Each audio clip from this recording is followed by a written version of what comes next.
Ang buhay at magandang kinabukasan ng dalagang ito ay bigla na lang nawala dahil sa mga sakim at napakahayop na mga kalalakihan. Magandang araw at welcome mga kakentuhan. Sa mga taong mahilig sa mga true stories, true crime at kakaibang kwento, please subscribe and turn on ang notification bell para lagi kayong updated sa ating mga videos. Ngayon, simulan na natin ang kwentuhan. Dumako naman tayo sa magandang bansa ng South Africa. Napapalibutan ito ng matataas na bundok, magagandang baybayin at tahanan din sa isa sa mga pinakapalakaibigang tao sa buong mundo.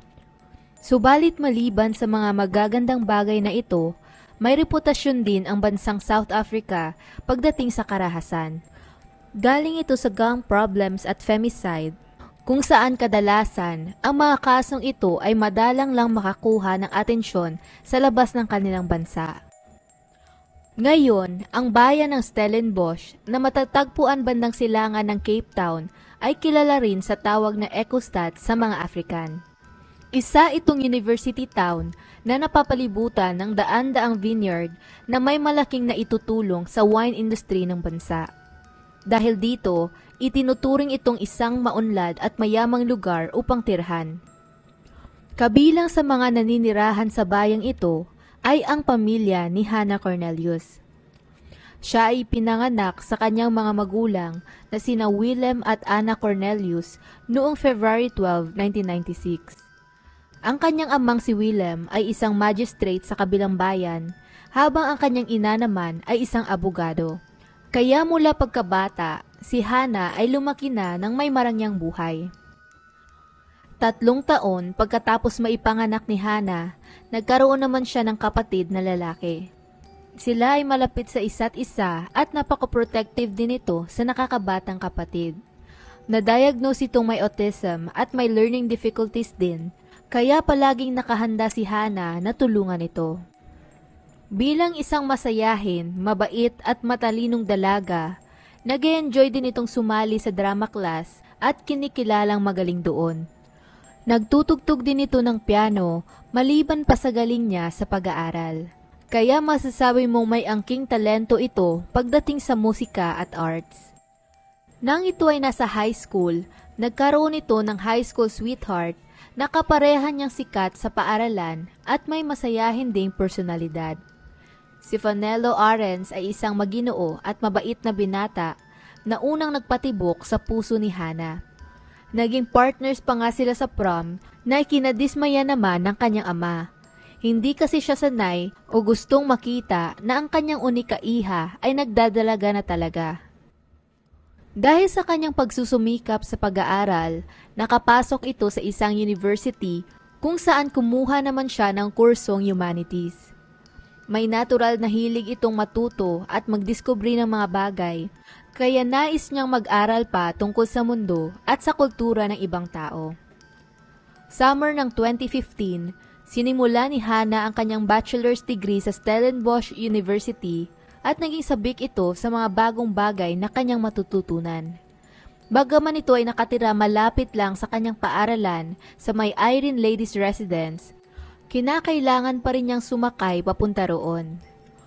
Dito na siya niregaluhan ng 90 years old niyang lola ng kanyang lumang kotse na ngayon hindi niya na ginagamit na isang blue at white na Volkswagen City Golf.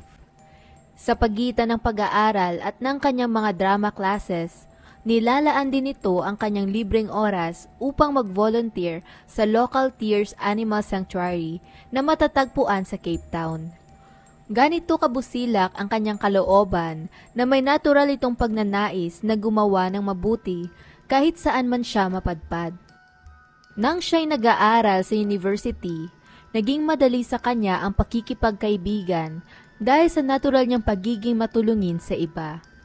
Dahil doon, maraming tao ang napalapit sa kanya na habang tumatagal, dumami pa ang kanyang mga kaibigan.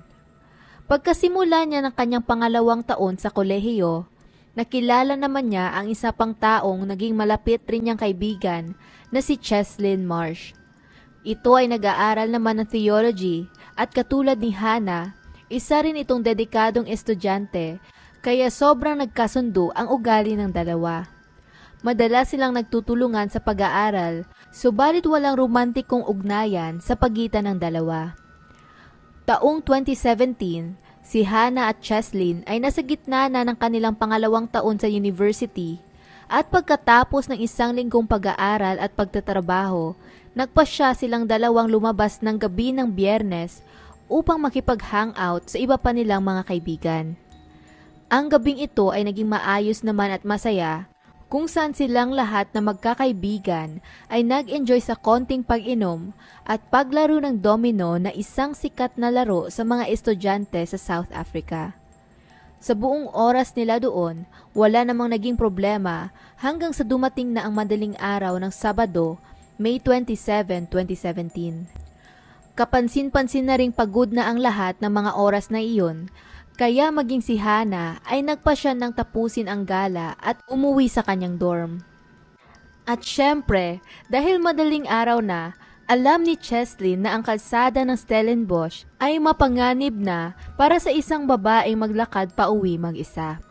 Kaya dala-dala ang kanyang skateboard, nagalok itong sabayan sa paglalakad ang dalaga hanggang sa ito ay makauwi sa kanyang dorm sa Irene-Gull Residence, na hindi rin naman kalayuan sa kanyang tinitirhan. Sumang-ayon naman si Hannah dito, kaya agad silang nagpaalam na sa kanilang mga kaibigan upang magsimulang maglakad pa uwi. Pagkatapos ng ilang minuto, nakarating na sila ng ligtas sa dorm ni Hannah, pero ngayon, siya naman ang nag-aalala sa pag-uwi ng mag-isa ni Cheslin. At dahil ang kanyang kotse ay nakaparada lang sa malapit, siya naman ang nag-alok na ihatid ang kaibigan sa bahay nito. Noong una, tumanggi pa ang binata, ngunit dahil gusto ni Hannah na siguraduhing makakauwi ito ng ligtas, napilit niya rin ito sa huli. Alam niya kasing mas ligtas na sumakay na lang sa kotse kaysa mag-skateboard pa ito pauwi sa ganoong oras. Pagkapayag nito, agad na silang sumakay sa kotse at nagmaneho patungo sa bahay ni Cheslin. Madaling araw, 3:23 ng Sabado, May 27, pinarada ni Hannah ang kanyang kotse sa tabi ng daan bago nag-usap sila saglit ni Cheslin at nagpaalam sa isa't isa. Ngunit habang sila ay nag-uusap, hindi nila napansin ang 4 na kalalakihang dumaan sa harapan ng kotse. Lingid sa kanilang kaalaman, ang 4 na lalaking ito ay nagpasyang balikan sila. May planong gawing masama ang mga ito at ang nakita nilang biktima ay sina Hannah at Cheslin. Gamit ang kalapit na truck, patago nilang nalapitan ang kotse ni Hannah at dito na nagsimula ang kakilakilabot na pagdadaanan ng magkaibigan. Pagkarinig nila ng katok sa pinto ng kotse, agad na nakaramdam ng takot ang dalawa pagkakita sa mga lalaki, lalo na nang binuksan nila ang pinto. At nang walang pag-aatubili, gamit ang flip knife at pinatalim na screwdriver, tinutukan sila ng mga ito at pinagbantaan. Sobrang mabilis ang pagtakbo ng pangyayari na agad-agad ang 4 na lalaki ay pumasok sa loob ng sasakyan ni Hannah at kinarjak ito. Iyon na rin ang punto na ang isa sa 4 na mga lalaki na nagngangalang si Nashville Julius, 29 years old, ay umalis at iniwan ang 3 dahil ayaw niyang masangkot sa mga susunod na mangyayari. Ang inata sa kanyang gawain na maghanap ng random na kotse ay natapos na. Samantala, sa loob naman ng sasakyan, si Hannah ay pinagitnaan ng 2 lalaking sina Vernon Whitboy, 33 years old, at Geraldo Parsons na 27 years old sa front seat. Habang sa likuran naman, si Cheslin ay ginagapos ni Evan Van Niekerk, 28 years old. 3:40 ng umaga, makikita sa CCTV na umandar na ang kotse papalayo at sakay doon ay silang 5. Sigurado ng puntong iyon, labis na takot at kaba ang nararamdaman ng magkaibigan, lalo pat hindi nila alam kung ano ang planong gawin ng 3 sa kanila. Hindi na rin nahagip ng mga surveillance camera ang kotse, mga lagpas 1 oras. 4:34 a.m., dito na muling namataan ang kotse ni Hannah sa isang surveillance camera ng gasolinahan na matatagpuan sa labas lang ng bayan ng Stellenbosch. Bago sila nakarating doon, banda sa maalikabok na daan sa labas ng bayan, Itinigil saglit ng mga lalaki ang sasakyan sa tabi upang pababain si Cheslin at pwersahin ilagay ito sa trunk ng kotse. Nanlaban pa ito ng una pero kulang ang lakas niya laban sa dalawang lalaki, kaya pagkatapos nila itong malagay sa trunk, kinuha din nila ang jacket at sapatos nito. Pagkarating naman nila sa gasolinahan, isang lalaking nakasuot ng cream na kulay ng jacket ang makikita sa passenger seat. Nakuhanan din sa isang surveillance camera sa loob ng store ang isa sa mga lalaki na si Vernon Whitboy na pumasok doon hawak-hawak ang isang wallet. Kinuha niya ang ATM card ni Cheslin at plano nitong kunin ang lahat ng pera sa account nito gamit ang PIN code na binigay ng binata. Sa kasamaang palad, pagkatapos ng ilang pagsubok na i-access ang account, hindi ito gumana. Dahil lumalabas na sila ay binigyan ni Cheslin ng maling PIN number. Ito'y isang desisyon na pagbabayaran niya mamaya. Pagkabalik nito sa kotse, nagpatuloy ang 5 sa pagmamaneho patungo sa Kraaifontein na isang bayan na katabi lang ng Stellenbosch. Sa buong oras ng pagbiyaheng iyon, habang si Cheslin ay nasa trunk pa din ng kotse, si Hannah ay nandoon pa rin sa front seat at pinapalibutan ng 3 mapanganib na lalaki. Ginawa niya ang lahat upang kumalma, sinusubukang makipag-cooperate muna sa 3 para lang hindi siya nilasaktan. Hindi siya tumitingin-tingin sa paligid, hindi nakikipagsagutan, at hindi rin siya tumangkang lumaban. Sa halip, nakadiretso lang ang tingin nito sa madilim na daan. Pagkadating sa Kraaifontein, ang mga lalaki ay nagpatigil-tigil pa kung saan-saan sa paligid ng bayan upang makipagkita sa iba't ibang tao at magbenta o di naman kaya ay bumili ng droga. Sa buong oras na iyon, sinusubukan ni Cheslin na sipain ang trunk ng kotse kapag sa tingin niya ay wala sa paligid ang 3. Pero sa kasamaang palad, hindi niya ito nagawang buksan. 5:30 ng umaga, muli na namang itinigil ng mga lalaki ang sasakyan banda sa labas ng bayan ng Kraaifontein at dito na nagtanong si Hannah kung bakit sila huminto doon. Sumagot naman ang 3 na gusto lang nilang manigarilyo doon, pero aalis din sila agad pagkatapos at ibabalik na rin ang kanyang kotse pagkarating nila sa kanilang destinasyon. Nang puntong iyon, lumabas ang 2 lalaki, nagpunta sa likod ng sasakyan at nilabas si Cheslin mula sa trunk. Galit na galit ang mga ito na hindi niya binigay sa kanila ang tamang PIN number. Kaya dahil doon, kinaladkad at tinulak nila ito papalayo mula sa sasakyan bago inutusang dumapa sa lupa. Nang mga oras na iyon, naisip na ni Cheslin na siya ay mamamatay dahil klarong-klarong plano nilang tapusin ang kanyang buhay. Habang nakadapa, tumingala ito sa taas at ang huli niyang nakita ay ang 2 mga lalaki na ngayon ay may hawak ng ladrilyo o brick sa kanilang mga kamay. Pagkatapos noon, bigla nang dumilim ang lahat. Nang magsimula ng sumikat ang araw, nakatatak pa rin sa isipan ni Hannah ang kakilakilabot na pinagdaanan nila buong gabi. Sa kasamaang palad, ito ay mas lalala pa pala. Pagkaiwan nila sa halos walang buhay na nakatawan ni Cheslin, nagmaneho naman ang grupo sa isang inabanto ng paintball course na matatagpuan sa Battle Ray Road. Pumasok ang 4 sa gusali at dito na pinagsamantalahan ng 3 kalalakihan si Hannah. Pagkatapos ng kanilang kahayupan, dinala naman nila ang dalaga sa isang vineyard kung saan sinaksak nila ito ng screwdriver sa kanyang leeg. Kumuha din sila ng isang mabigat na bato na may timbang na 40 kilos at ginamit iyon para durugin ang kanyang ulo na agad niyang ikinamatay. Pagkatapos magawa ang karubaldumal na krimen, muli lang silang bumalik sa kotse at iniwan ang katawan ni Hannah sa tabi ng damuhan. Sa pagsikat ng araw sa bayan at mga bukid ng South Africa, nagising rin ang isang mag-asawa para simulan ang kanilang Sabado. Nakatira sila sa labas lang ng bayan ng Kraaifontein kung saan tanging mga huni lang ng mga ibon at mga ingay ng hayop sa kanilang bukid ang madalas nilang marinig. Ngunit ng araw na iyon, may iba pang tunog ang nakakuha ng kanilang atensyon. Ito ay ang nakakatindig balahibong daing at ungol ng kung anuman na ng kalaunan, ang mga tunog na iyon ay naging nakakakilabot na sigaw. Dumungaw sila sa labas ng bintana at doon na nila nakita ang isang lalaking tulala at punong-puno ng dugo. Ang lalaking ito ay si Cheslin. Sa kabila ng mga natamo niyang tama sa ulo ng ladrilya, isang malaking himala na ito ay nabuhay pa.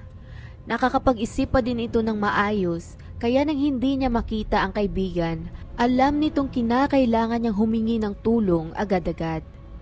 Pinilit nitong maglakad at gumapang sa kabila ng nanghihina niyang katawan, sinusubukang makarating sa pinakamalapit na gusali na makita niya. At ang bahay ng mag-asawang iyon ang una niyang napuntahan.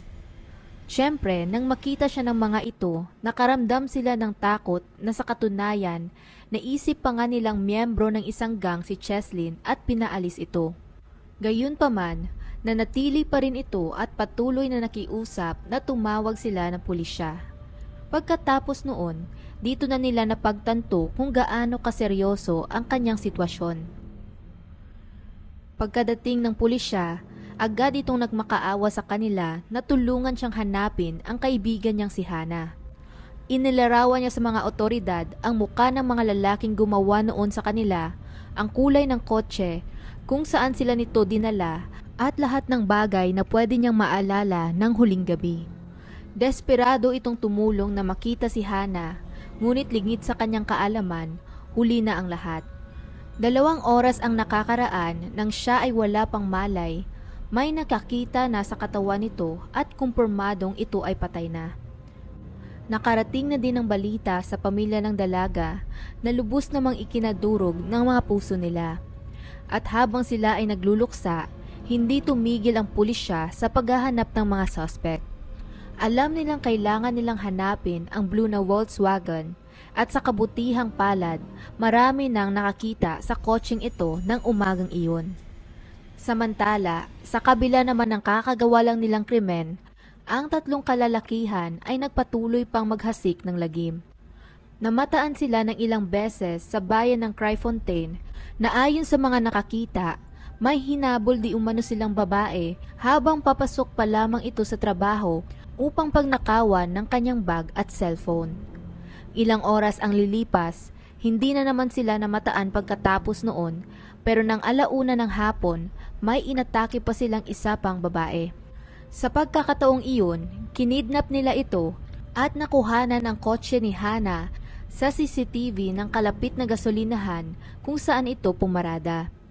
Ang babaeng kanilang dinukot ay nasa likuran lang ng sasakyan ng mga oras na ito, katabi ni Evan Van Niekerk.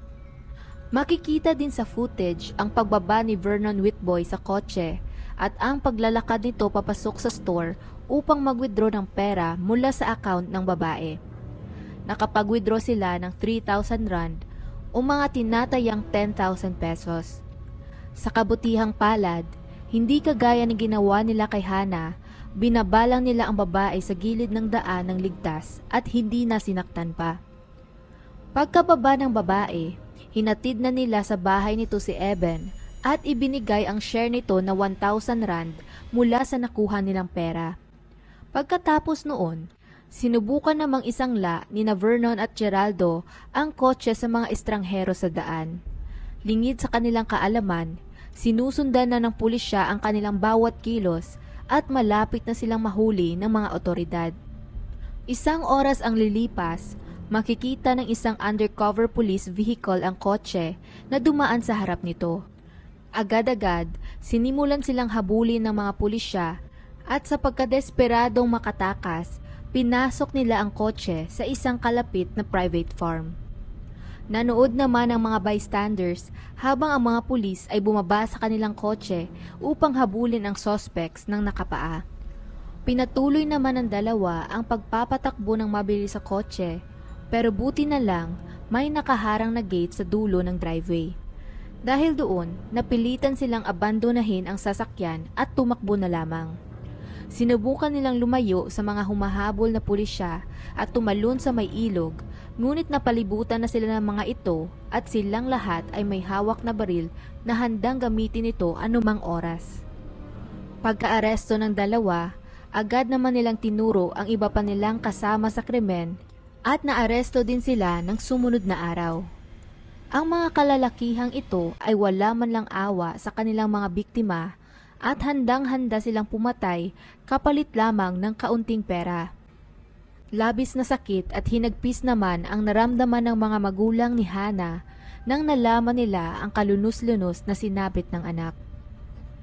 Sa mga sumunod na buwan, habang ang mga otoridad ay bumubuo ng kaso laban sa mga suspect, nagtatag ng foundation ang mga magulang ni Hana bilang pag-alala dito at pinangalanan nila itong Hana Cornelius Foundation.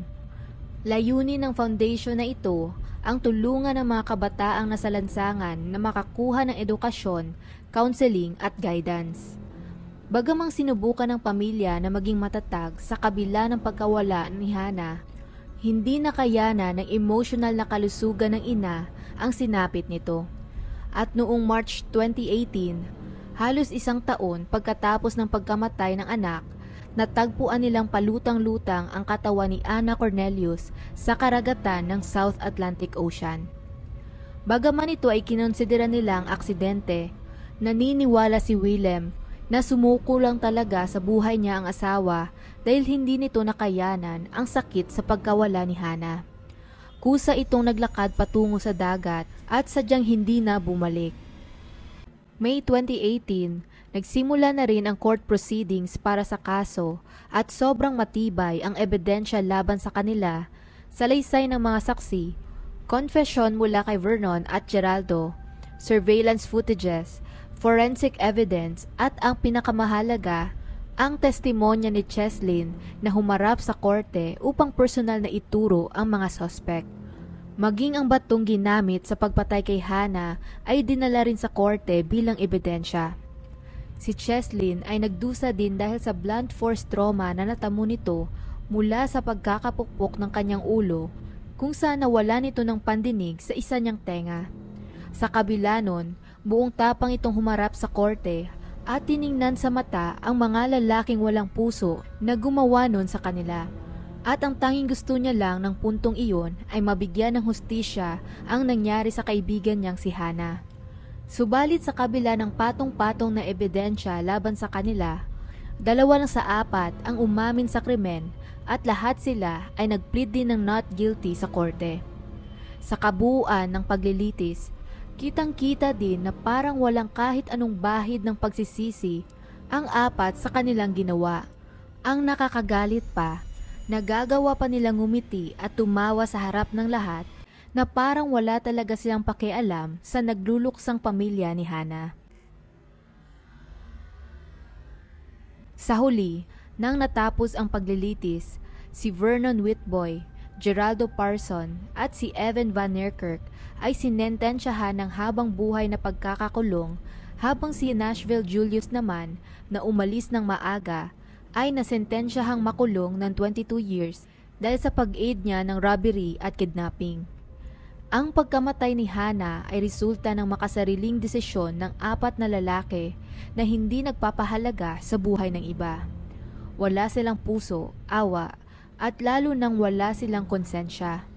Ang kanilang mga kilos ay hindi lamang nagresulta sa pagkawala ng buhay ni Hana, kundi habang buhay din itong aapekto sa pisikal na kalusugan ni Cheslin.